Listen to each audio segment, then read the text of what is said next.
Isang mapagpalang araw sa ating lahat mga kapatid. Ako muli si Aidan Bernales ng Batch 3 at itong aking daily devotion. At ngayong araw ay pag-uusapan natin ay kung ano ang contribution mo sa kaharian ng Diyos o millennium. At ang Bible verse natin ay mula sa Revelation chapter 20 verse 1 to 6. Sinasabi dito na napakahalagang kaganapan sa hinaharap na tinatawag na millennium o 1,000 taon paghahari ni Kristo dito sa ating mundo. At ang millennium naman ay isang prophesized period kung saan si Kristo mismo ang maghahari bilang hari, isang panahon ng tunay na kapayapaan, hustisya at katwiran.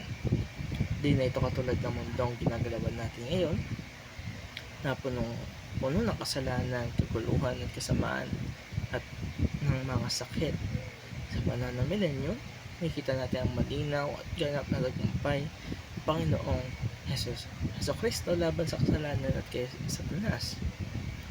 Pero mga kapatid, kahit na mukhang future pa ito, may connection ito sa present life natin at tinatawag ito na 3 views tungkol sa millennium. Una-una ay pre-millennialism. Ito ay pinaniniwalaan na babalik muli si Kristo bago maganap ang literal na 1,000 years reign. Dalawa ay millennialism.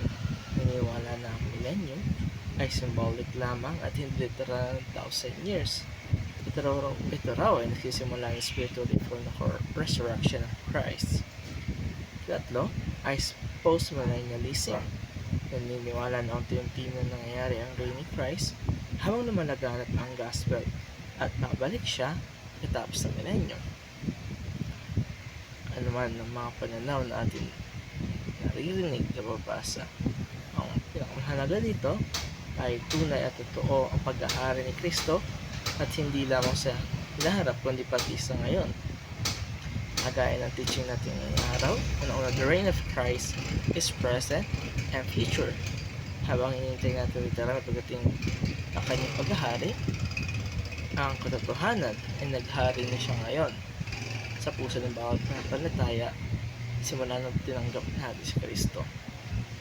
Pag tinanggap natin siya bilang Panginoon at tagapagligtas natin, hindi lang natin siya sinasampalatayaan, kundi sinusunod na rin natin siya. Ikalawa, the reign of Christ is in heaven and on earth. Hindi lang siya hari sa langit, kundi siya rin ang naghahari sa ating buhay sa kanyang manampalataya dito sa lupa. Lahat ng nangyayari, kahit gaano kagulo o kasakit, ay hindi nakakawala sa kanyang plano. That the reign of Christ is growing and transforming. Habang mas maraming tao ang nakakakilala at tumatanggap kay Kristo, ay mas lumalagan ang kanyang kaharian. Sa bawat pagsunod natin sa Kanya, sa bawat pagpapatawad, sa bawat kabutihan ginagawa natin sa ating mga kapwa, ay nalalagdagan ang liwanag ng kanyang paghahari sa mundong ito. Kaya mga kapatid, dapat tanungin natin ng ating mga sarili kung ano nga ba ang contribution natin sa kaharian ng Diyos at ano nga ba ang purpose natin habang hinihintay natin ang kanyang pagbalik. Kaya mga kapatid, dapat isipin natin maigi kung paano tayo makakontribute sa ating Panginoon kahit sa maliit na bagay lamang. Gaya na lang spread the reign of Christ by sharing the gospel. Sa pamamagitan ng pagbabahagi natin ng gospel sa ibang tao ay nakakatulong ito para magkaroon tayo ng contribution sa paghahari ni Kristo. At yun ang tatapos sa aking daily devotion. Maraming salamat sa panonood.